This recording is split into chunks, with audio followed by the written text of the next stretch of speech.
Motores de corriente continua. Muchos dispositivos en un avión. Desde el motor de arranque hasta el piloto automático. Dependen de la energía mecánica suministrada por motores de corriente continua. Un motor de corriente continua es una máquina rotativa que transforma energía eléctrica de corriente continua en energía mecánica. O de otra manera, un motor es una máquina que convierte la energía eléctrica en energía mecánica giratoria. Los motores mueven máquinas lavadoras, secadoras, ventiladores y gran parte de la maquinaria que se encuentra en la industria. Por otro lado, un generador eléctrico es una máquina que convierte la energía mecánica giratoria en energía eléctrica. La energía mecánica puede ser proporcionada por una caída de agua, vapor, viento, o por un motor de gasolina, diésel o eléctrico. Veamos aquí los principios del funcionamiento de un motor de corriente continua. Teoría del funcionamiento del motor. Siempre que un cable que transporta corriente se coloca en el campo de un imán, una fuerza actúa sobre el alambre. La fuerza no es de atracción o repulsión. Sin embargo, la misma está en ángulo recto con el alambre. Y también en ángulo recto con el campo magnético creado por el imán. La acción de la fuerza sobre un alambre portador de corriente colocado en un campo magnético se muestra en el vídeo. Un alambre está situado entre dos imanes permanentes. Las líneas de fuerza del campo magnético van desde el polo norte hasta el polo sur.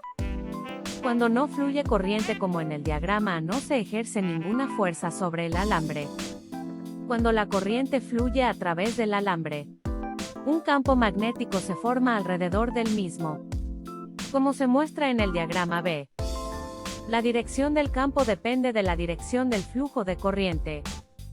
La corriente en una dirección crea un campo en el sentido de las agujas del reloj alrededor del alambre, y la corriente en la otra dirección crea un campo en sentido antihorario, dado que el hilo de transporte de corriente produce un campo magnético. Se produce una reacción entre el campo sobre el alambre y el campo magnético entre los imanes. Cuando la corriente fluye en una dirección, para crear un campo magnético en sentido antihorario sobre el alambre, este campo y el campo entre los imanes se suman o se refuerzan en la parte inferior del alambre, debido a que las líneas de fuerza van en la misma dirección. En la parte superior del alambre, los mismos se restan o se neutralizan, ya que las líneas superiores de fuerza en los dos campos son de sentido opuesto.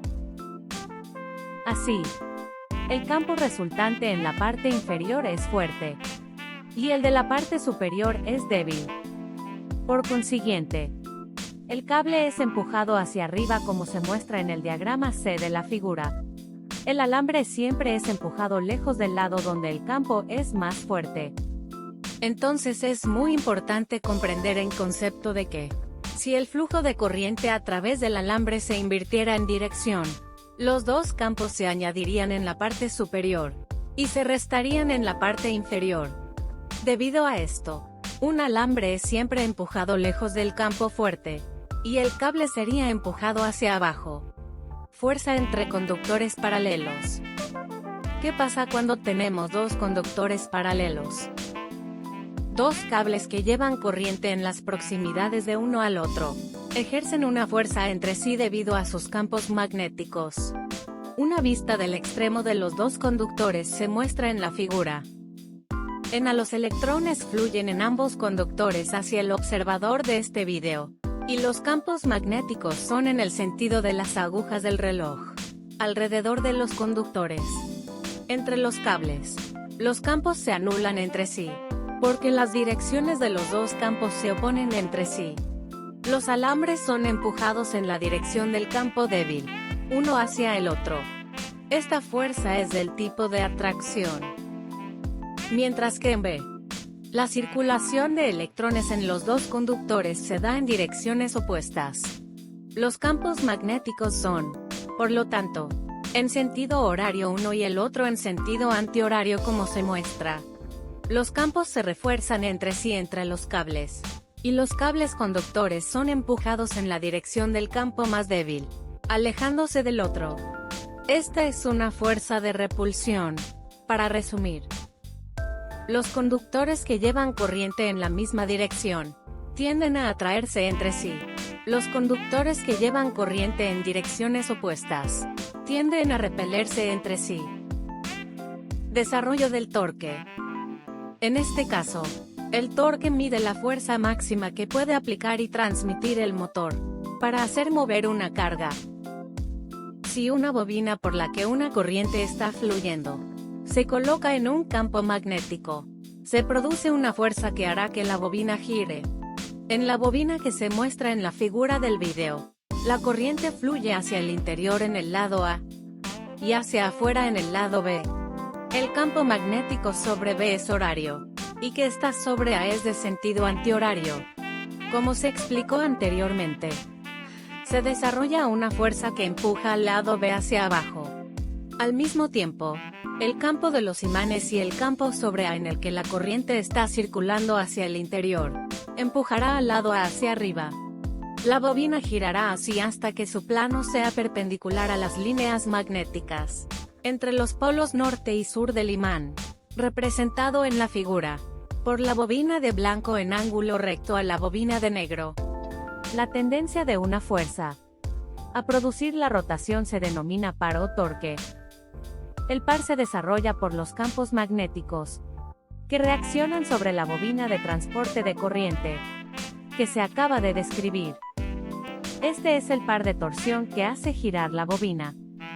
La regla de la mano derecha del motor se puede utilizar para determinar la dirección en que un cable portador de corriente se mueve en un campo magnético. Como se ilustra en la figura del video, si el dedo índice de la mano derecha se apunta en la dirección del campo magnético y el segundo dedo en la dirección del flujo de corriente, el pulgar indicará la dirección en que el conductor que transporta corriente se moverá. La cantidad de par que se desarrolla en una bobina depende de varios factores, como la intensidad del campo magnético, el número de vueltas en la bobina y la posición de la bobina en el campo. Veamos entonces el motor básico de corriente continua. Una bobina de alambre, a través de la cual fluye la corriente, girará cuando se coloca en un campo magnético. Esta es la base técnica que rige la construcción de un motor de corriente continua. La figura del vídeo muestra una bobina montada en un campo magnético en el que ésta puede girar. Sin embargo, si los cables de conexión de la batería no estuvieran conectados permanentemente a los terminales de la bobina, y no hubiera flujo de corriente, la bobina solo giraría hasta que se alineara con el campo magnético. Entonces, se detendría, porque el par de torsión en ese punto sería cero. Un motor, por supuesto, debe continuar girando. Es necesario, por lo tanto, diseñar un dispositivo que invierta la corriente en la bobina, justo en el momento que la bobina alcanza a estar paralela a las líneas de fuerza. Esto creará un par de nuevo, y hará que la bobina gire. Si el dispositivo reversión de corriente está diseñado para invertir la corriente, cada vez que la bobina está a punto de parar, la bobina se puede hacer girar en forma continua tanto como se desee. Un método para hacer esto es conectar el circuito de modo que, a medida que la bobina gira, cada contacto se deslice fuera del terminal al que se conecta y haga contacto sobre el terminal de polaridad opuesta. En otras palabras, los contactos de la bobina cambian de terminales forma continua a medida que la bobina gira, preservando el par de torsión y manteniendo la bobina en rotación.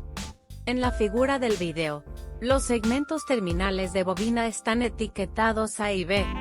A medida que la bobina gira, los segmentos se deslizan por encima de los terminales fijos, o escobillas, y los pasan.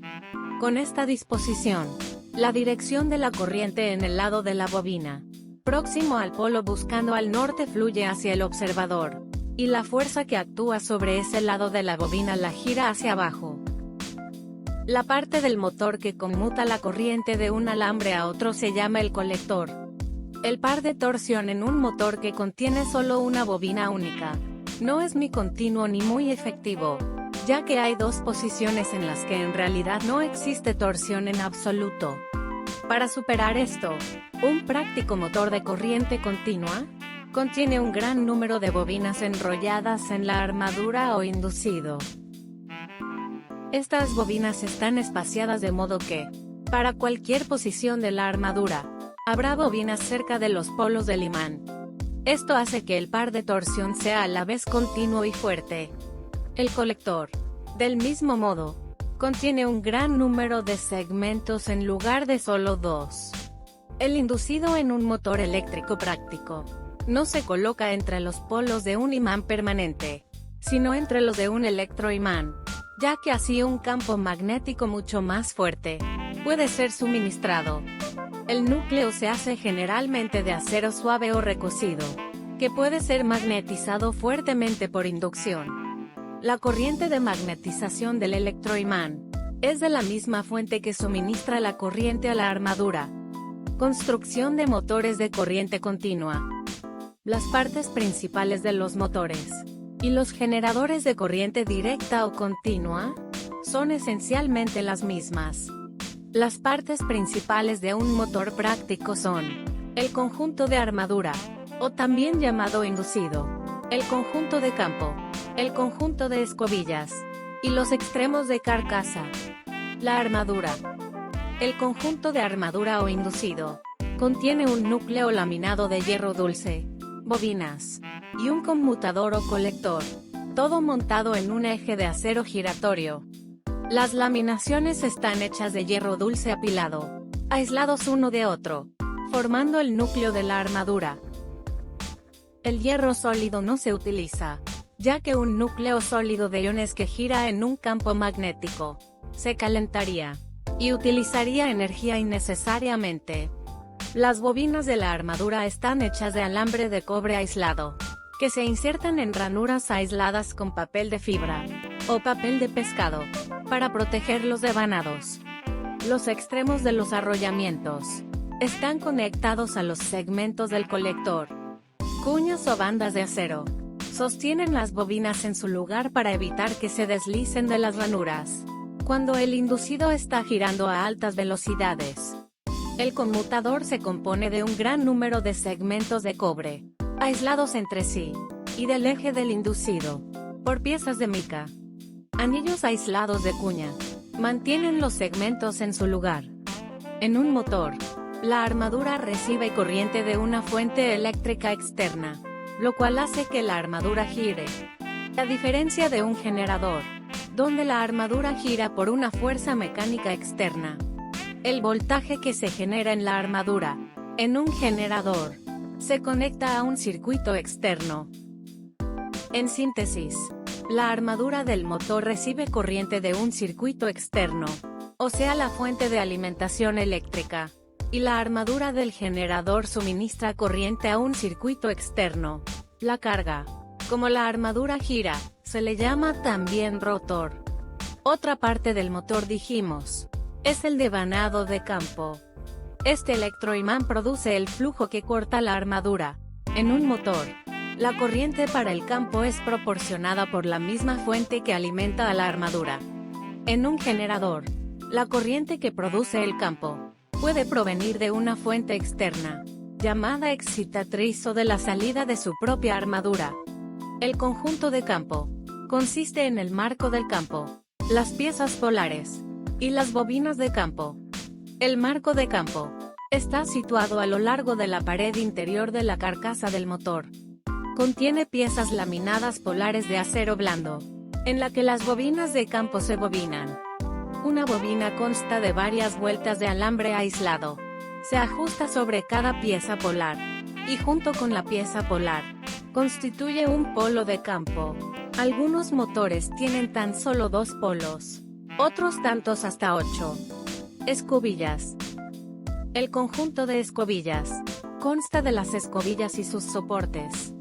Las escobillas son generalmente pequeños bloques de carbono grafítico, que se montan con un resorte, para que resbalen o rocen el conmutador en el eje, o flecha de la armadura, ya que este material tiene una larga vida de servicio, y también provoca un desgaste mínimo al colector.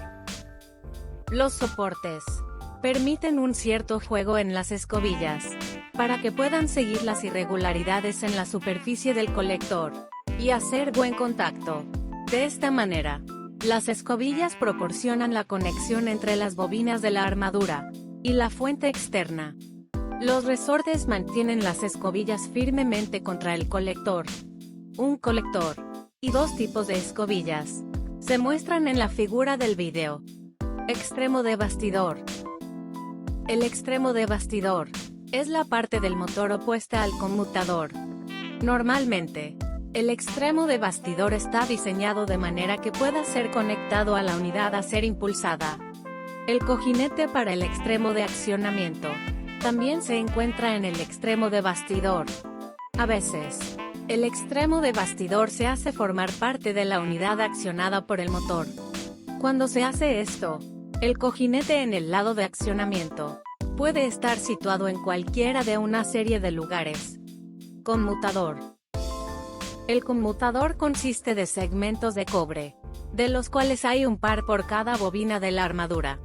Cada segmento del conmutador está aislado de los demás con mica. Los segmentos están montados sobre el eje de la armadura, y aislados de este y del hierro de la armadura. En el bastidor de la máquina, se montan escobillas estacionarias, de manera que hagan contacto con segmentos opuestos del conmutador. Si la información de este video te gustó, te agradeceremos que nos des un pulgar hacia arriba y te suscribas. Así sabremos qué información te resulta de utilidad, y seguiremos contribuyendo al canal. Muchas gracias.